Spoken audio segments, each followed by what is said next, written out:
नमस्कार, आप देख रहे हैं ब्राह्मण शिरोमणि। भारत के स्वतंत्रता संग्राम की गौरव गाथा केवल पुरुषों के बलिदान से नहीं, बल्कि नारी शक्ति की अदम्य वीरता से भी रची गई थी। इन्हीं वीरांगनाओं में एक नाम अमर है, दुर्गा भाभी, जिनका असली नाम था दुर्गावती देवी। ब्राह्मण कुल में जन्मी यह तेजस्विनी स्त्री न केवल अपने संस्कारों की ज्योति से आलोकित थीं, बल्कि उन्होंने मातृभूमि की स्वतंत्रता के लिए अपना संपूर्ण जीवन समर्पित कर दिया।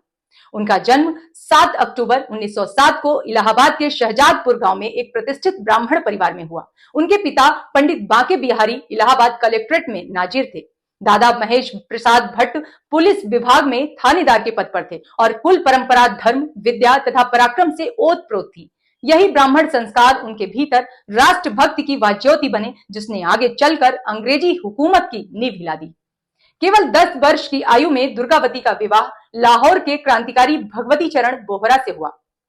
बोहरा परिवार संपन्न था, परंतु पिता को अंग्रेजों ने राय साहब की उपाधि दी थी। यह उपाधि उस ब्राह्मण पुत्र और बहू ने अस्वीकारते हुए कहा कि असली सम्मान तो वही है जो मातृभूमि की सेवा से मिलता है। भगवती चरण Bohra Hindustan socialist Republican association के प्रचार सचिव बने और उनकी धर्म पत्नी दुर्गा भाभी ने भी क्रांति को ही अपना धर्म मान लिया।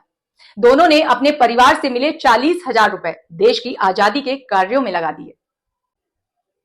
दुर्गा भाभी की ब्राह्मण परवरिश ने उन्हें निर्भीकता, विवेक और त्याग की शिक्षा दी थी। यही कारण था कि वे केवल एक गृहिणी नहीं रहीं, वे क्रांति की अग्रदूत भी बनी। उन्होंने बम बनाना सीखा, गुप्त संदेश पहुंचाए और कई बार अंग्रेज पुलिस को चकमा भी दिया। जब भगत सिंह को लाहौर से सुरक्षित निकालना था, तब उन्होंने अद्भुत साहस दिखाया। अपने 3 वर्षीय पुत्र को गोद में लेकर भगत सिंह की पत्नी बनकर वे फर्स्ट क्लास में सफर करती हुई 500 सिपाहियों से घिरे स्टेशन से बाहर निकल आईं। यह दृश्य भारतीय इतिहास के सबसे रोमांचक प्रसंगों में गिना जाता है। इतना ही नहीं, वह दुर्गा भाभी ही थी जिन्होंने वह पिस्तौल चंद्रशेखर आजाद को दी, जिससे उन्होंने अपने प्राणों की आहुति दी। दुर्गा भाभी केवल एक नारी नहीं, बल्कि ब्राह्मण धर्म की उस पवित्र परंपरा की सजीव प्रतीक थी, जिसने सदैव धर्म, राष्ट्र और न्याय की रक्षा के लिए आहुति दी।